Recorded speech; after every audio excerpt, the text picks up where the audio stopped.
Hello everyone! So, nag-edit ako ng mga videos na ina-update sa akin tuwing magpapakain at saka magpapaligo ng alagang biik itong aming bunsong kapatid. So, thank you so much guys sa pag-aalaga, and itong mga biik na to, napagdesisyonan namin ng asawa ko na bumili kami ng 4 kasi yun lang naman yung kasya doon sa kulungan. Kasi although may kulungan pang dalawang katabi na same size din nito, kaso hindi pa siya tapos kasi nga itong bahay na to is bininta nung kapatid ko sa amin. Buti na lang pumayag siya na hulugan yung pagbayad namin. So thank you so much dun sa kapatid ko. Ang kagandahan lang din kasi sa bahay na to, may kulungan na siya ng baboy. So tatapusin na lang natin yung kulungan ng baboy kasi ito lang muna ang napapinabangan namin, isang kulungan. May 2 kulungan pa hindi pa natapos. So, continue natin yun guys, and padamihin natin to. So, usapang biik tayo. Thank you so much pala dun sa binilhan namin. Talagang hinatid pa nila to sa bahay. So, thank you so much. Wala akong masabi, as in, nakakataba ng puso na kahit malayo ako, kasi bilang isang OFW, sobrang magpapasalamat ako na yung pamilya ko sa Pilipinas handang tumulong din para umunlad din yung buhay namin. Hindi kami habang buhay na ganito malayo sa pamilya. So, sobrang nagpapasalamat ako, and doon din sa kapatid ko na pumayag na mag-alaga nito kahit na busy siya sa school. Thank you, Day. Hindi kayo nakakasawang tulungan o suportahan man sa kung ano din yung kaya naming i-support sa inyo. Basta, sobrang nagpapasalamat ako, and panoodin na lang natin kung paano niya alagaan yung mga alaga natin.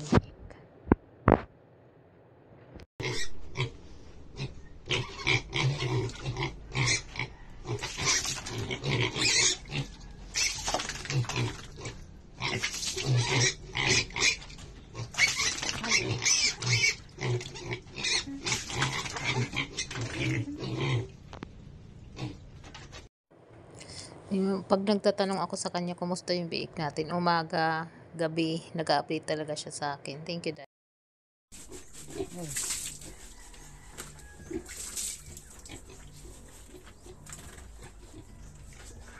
Ah!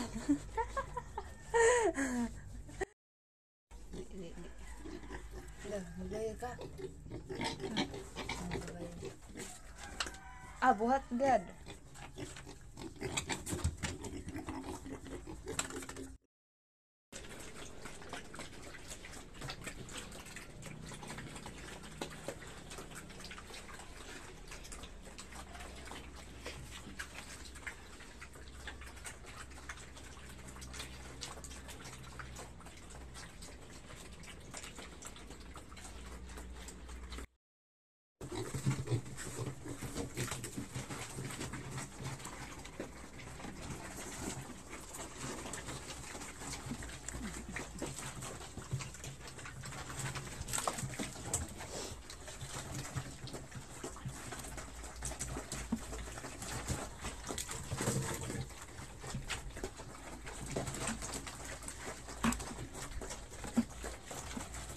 Balik.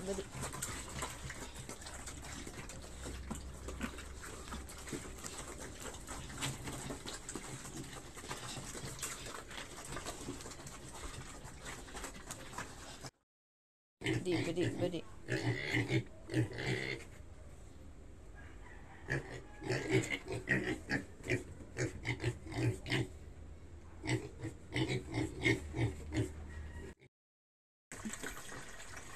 Agod naman.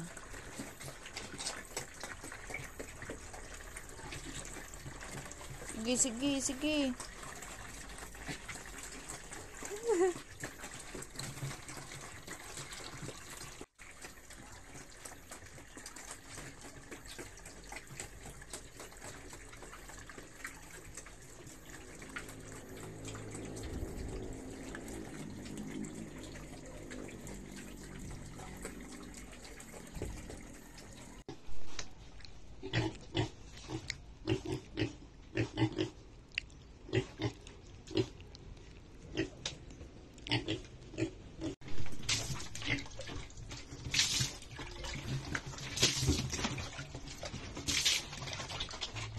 Hoy!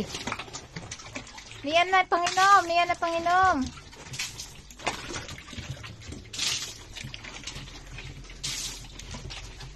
pangina maugaw ito.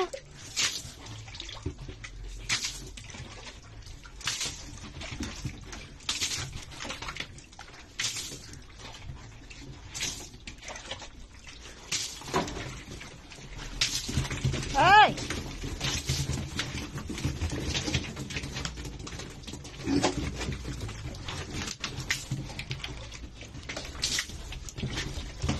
Oh! Hala! Paasi!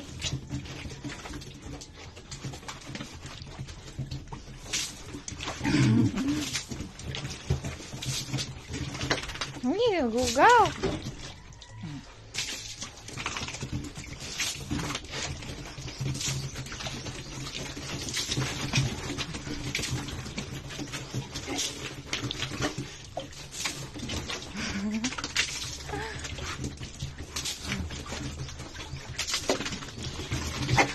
Ay! Tama na.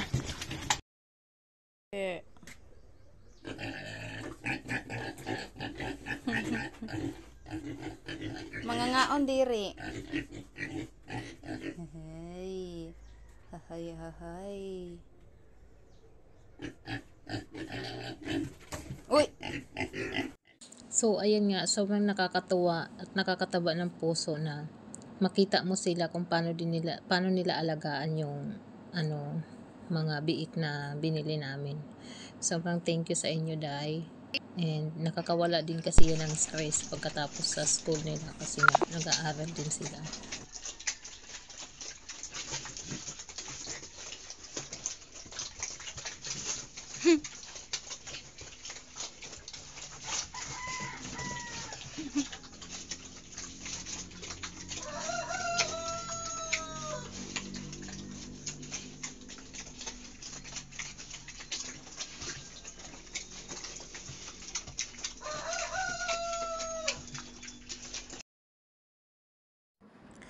Ayun na nga. So, thank you, Day. Thank you so much. Nakikita ko talaga kung paano siya maging hands-on sa pag-aalaga nitong mga biik na binili namin. Talagang napaka-hands-on niya kahit na busy siya sa school. Sinasabay niya ang pag-aalaga nung iniwan nga namin sa kanyang binigay namin sa kanyang responsibilidad. Basta, sobrang thank you, Day. Ang ginagamit niya nga ditong panglinis, walis tingting yata dyan, yan, tapos itinalian niya sa dulo ng ng panali para pangkuskus niya kasi nga kailangan ng mahabang panglinis sa kulungan ng baboy. So ang ginawa ko, sabi ko sa kanya, bumili ka ng ng brush na mahaba yung handle kasi nga nahirapan siyang maglinis dito sa kulungan ng ating mga biik. So, bumili naman siya. Siguro yun na yung ginagamit niya kasi itong mga videos na sinend niya sa akin is nung mga nakaraang linggo pa yan kasi nga tuwing nagtatanong ako sa kanya ng update tungkol sa alaga nating biik, nagsisend siya sa akin ng mga videos. Kaya ang ginawa ko ito, inedit ko yung mga videos na ito.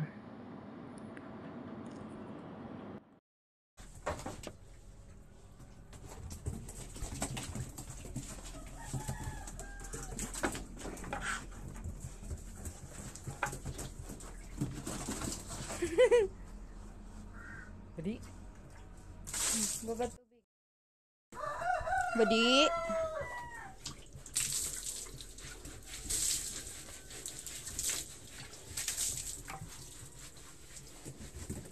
Oh.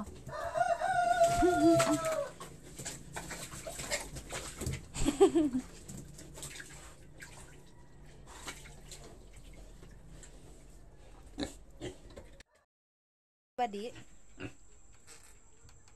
Nabusog.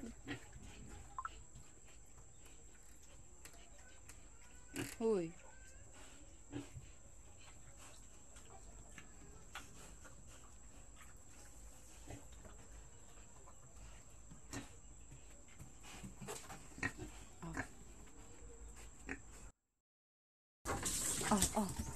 Oh.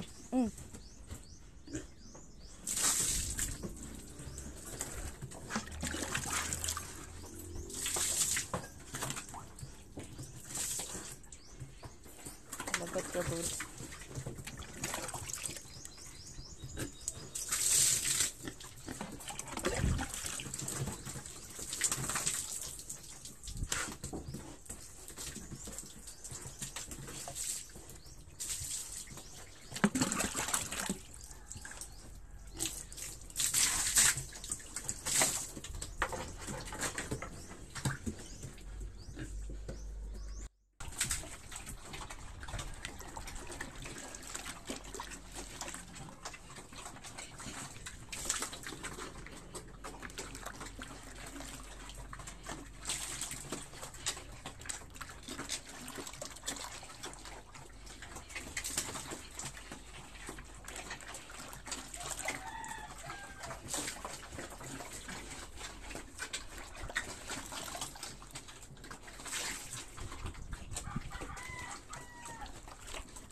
Hoy, upay, upay.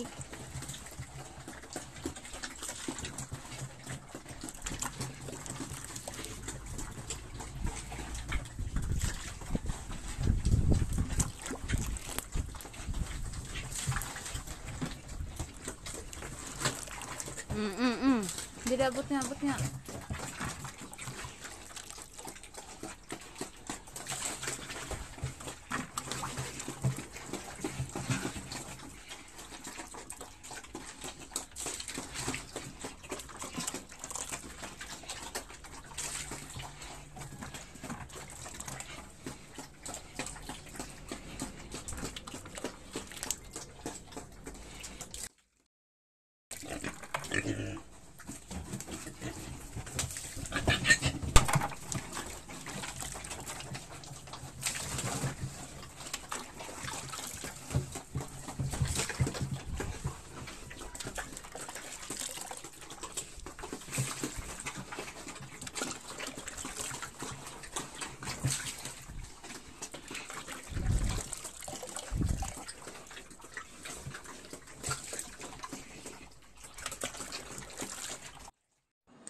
So, yan yung mga videos na sinend niya sa akin tuwing magpapakain siya at papaliguan niya yung alaga nating mga biik.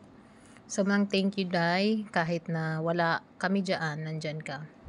And ito talaga yung hindi din nakakasawang tulungan mo kasi nga nandyan din sila para tulungan ka. So, sa lahat ng nanonood, thank you sa inyo and suportahan nyo po kami, padadamihin pa po namin ito. Yun lang guys, bye bye.